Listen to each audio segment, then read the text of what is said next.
Welcome to our sharing on the second half of St. John's Gospel. We are now in chapter 19 and we're coming to deal with the execution of the King of the Jews, the Messianic Davidic King. And so I want to read a few verses for you, and this is from verse 17. Then they took charge of Jesus, they are the Roman soldiers, and carrying his own cross, he went out of the city to the place of the skull called Golgotha. There they crucified him with two others, one on the right and one on the left, with Jesus in the middle. Pilate wrote out a notice and had it fixed to the cross. It ran, Jesus the Nazarene, King of the Jews. This notice was read by many of the Jews because the place where Jesus was crucified was not very far from the city. And the writing was in Hebrew, Latin, and Greek, the three main languages of the day. So the Jewish chief priest said to Pilate, "You shouldn't write King of the Jews, but this man said, 'I am the King of the Jews.'" Pilate answered, "Quod scripsi, scripsi. What I have written, I have written." He said it in Latin, his own language. So we need to come and look at this great mystery that is given to us here. And the first thing I want to point out, of course, is that John deals with the whole subject very differently to that of the Synoptic Gospels. If you go back to the Synoptic Gospels, there's an awful lot of noise and accusations and insults thrown at Jesus while he's actually dying. This is not so in John's Gospel.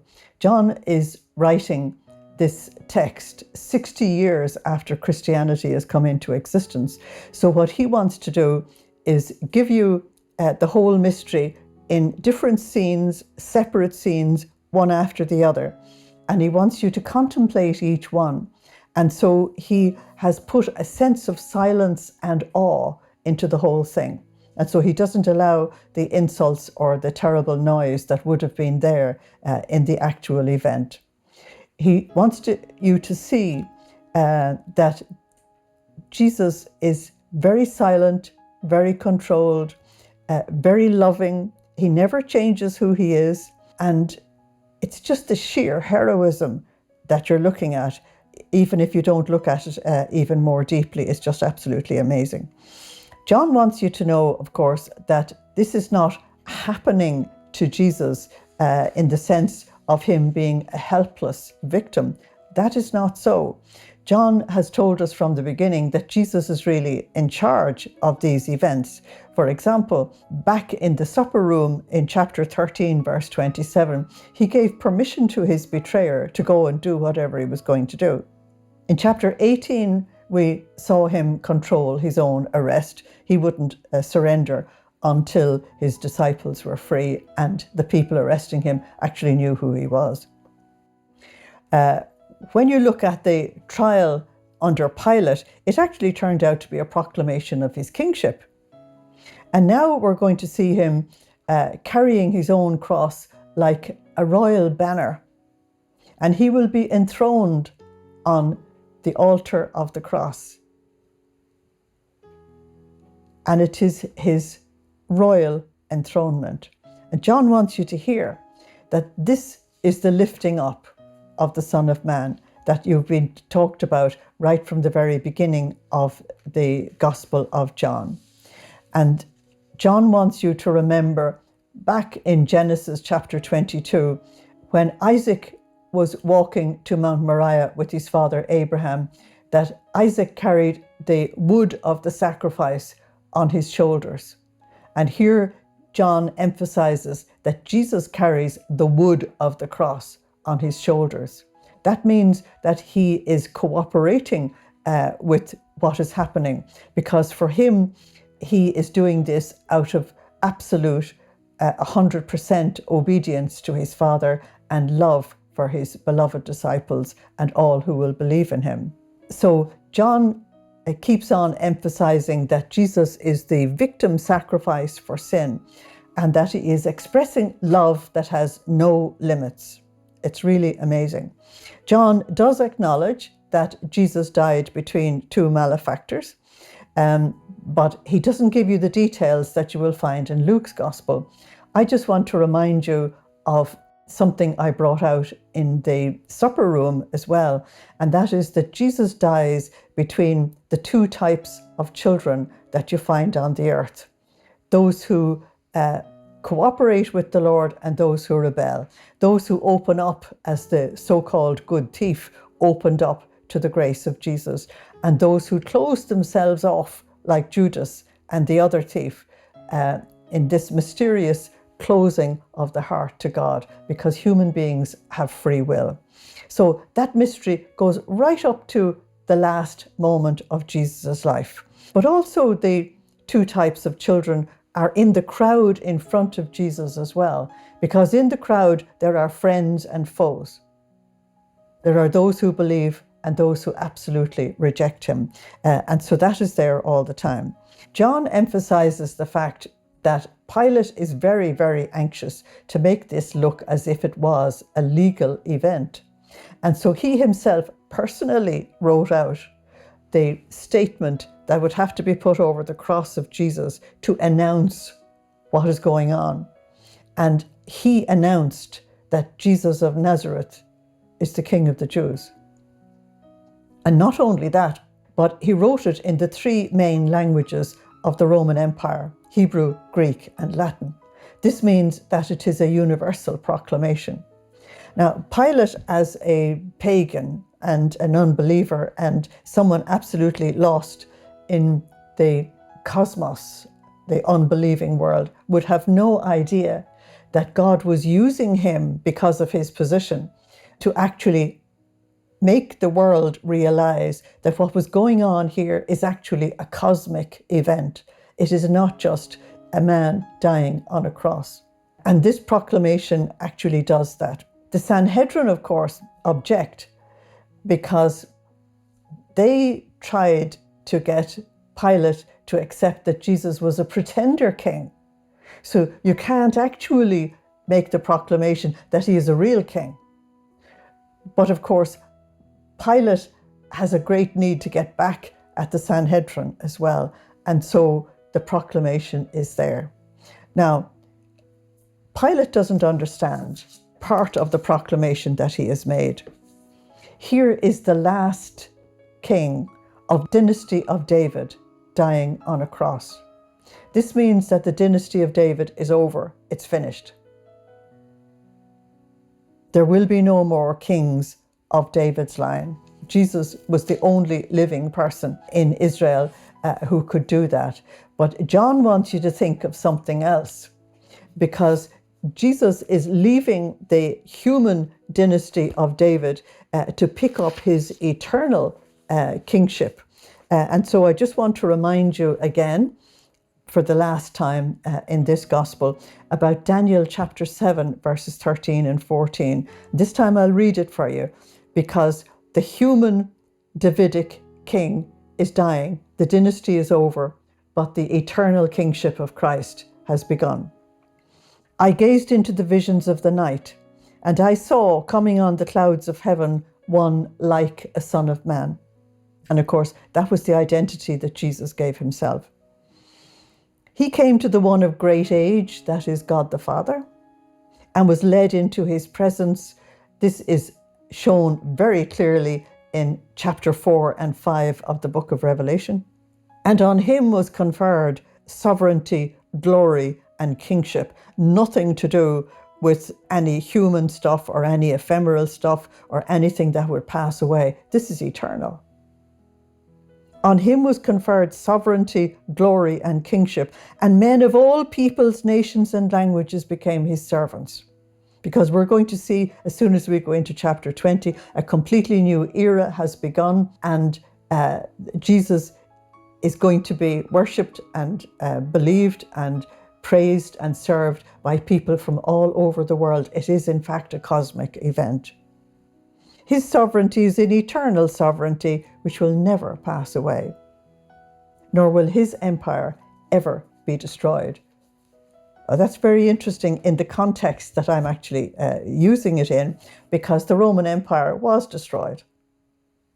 And all the other empires that Daniel spoke about, they all came and went. But Jesus' empire lasts forever. And when we go through the drama of the book of Revelation, we see him coming back as King of Kings and Lord of Lords. But now we see him being pinned to a cross. And as far as Jesus is concerned, this is the only throne he's going to get on the earth. But we have to remember John chapter 3, verses 14 to 16. When I am lifted up from the earth, I will draw all men to myself. Hence the emphasis on the cosmic event is actually very, very important.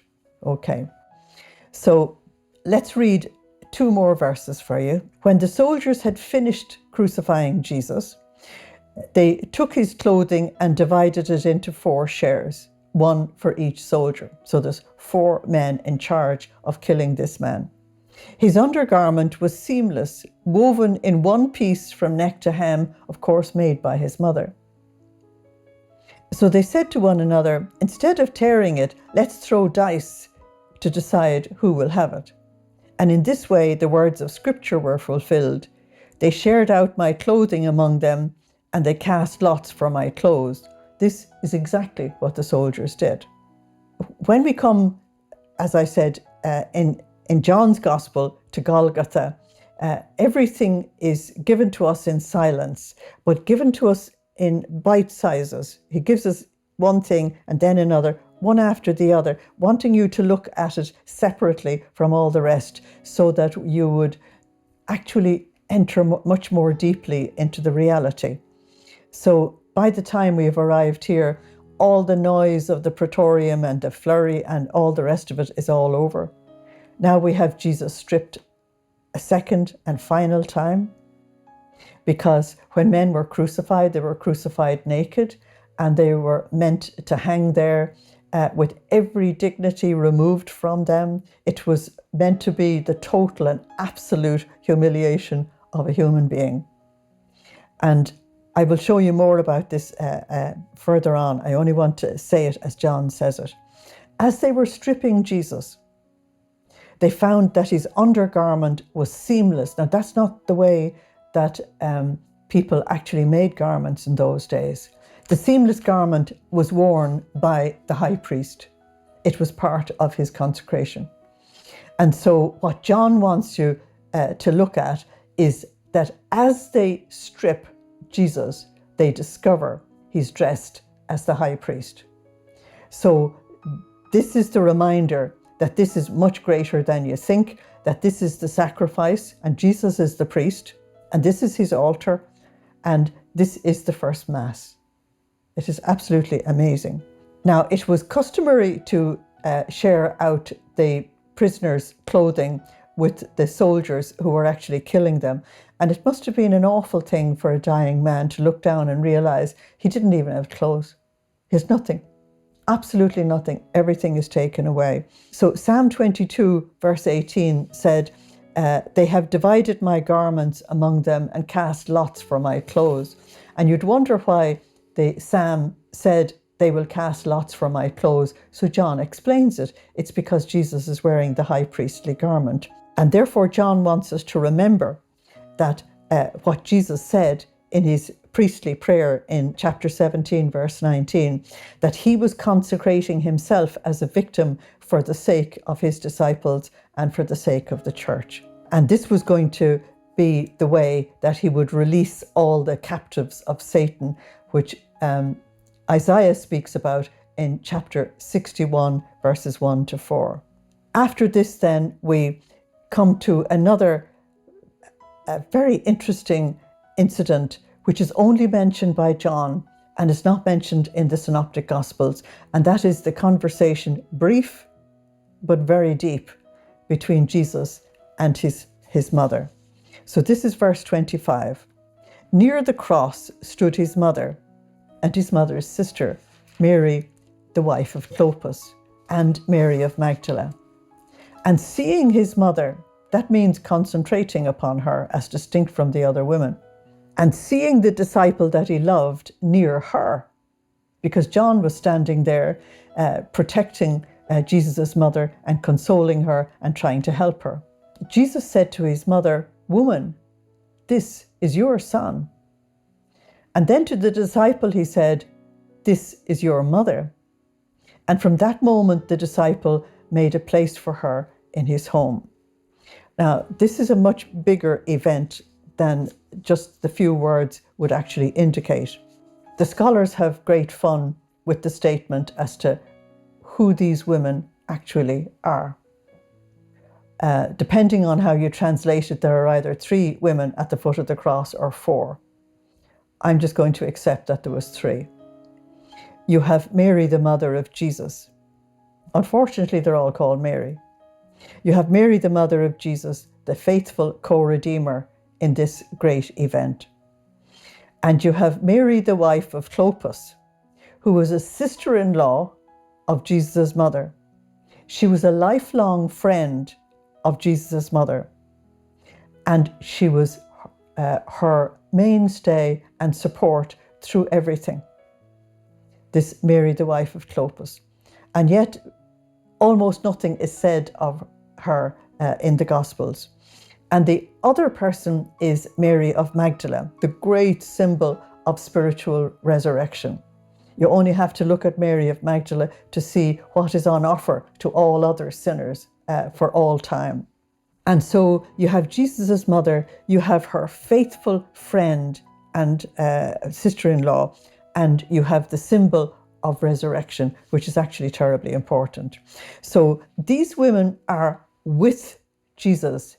Remember when we went back to the trial of Jesus before the Sanhedrin, that Peter was with Jesus, but not with him in the right way.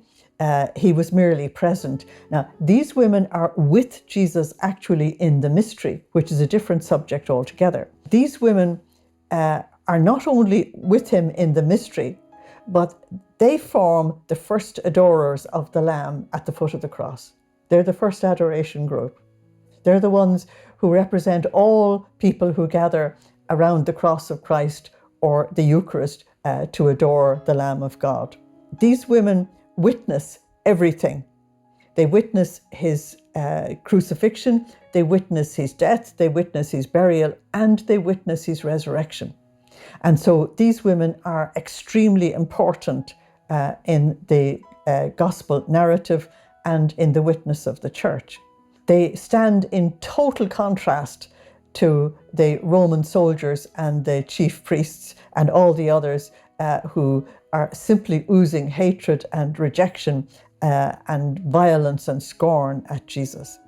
When we look at the words of Jesus to his mother, "Woman, behold your son," we have to look at that on 2 different levels. I don't mean the level of below and the level of above. I mean from a family standpoint and from a church standpoint. From a family standpoint, we have very important evidence given to us here. Because Jesus was an only child, there was no brothers and sisters. It was his duty before he died to take care of his mother, because he was living in a society where widows and orphans had no help. And so it was absolutely essential for Jesus to hand his mother over to the care of someone who would really take care of her. Now, if Jesus had brothers and sisters, it would be inexplicable that he would hand his mother over to somebody who was not in the family. It would be absolutely inexplicable. And so this is one of the great proofs that people don't see that Jesus did not have siblings. The other level that we have to look at is that Jesus' mother represents the church in this incident. Well, she represents the church anyway. And John actually represents the church. Both of them represent the church. And so Jesus is saying to his mother, "I'm giving my church to you. There's your son." And he's saying to John, "I am giving you a mother. You actually need to be taken care of.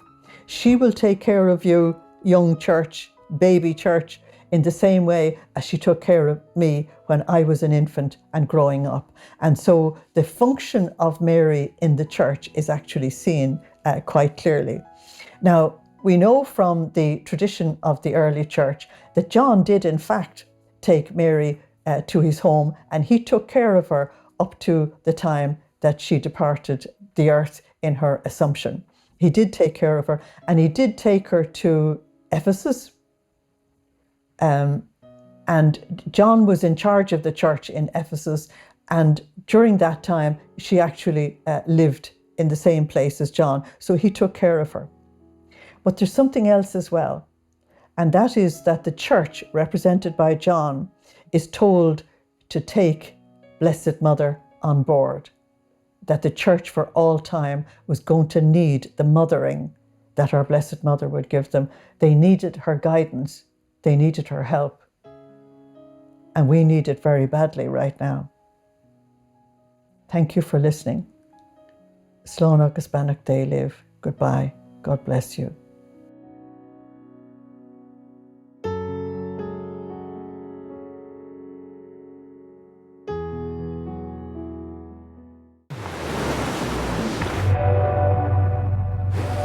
Are you searching for answers?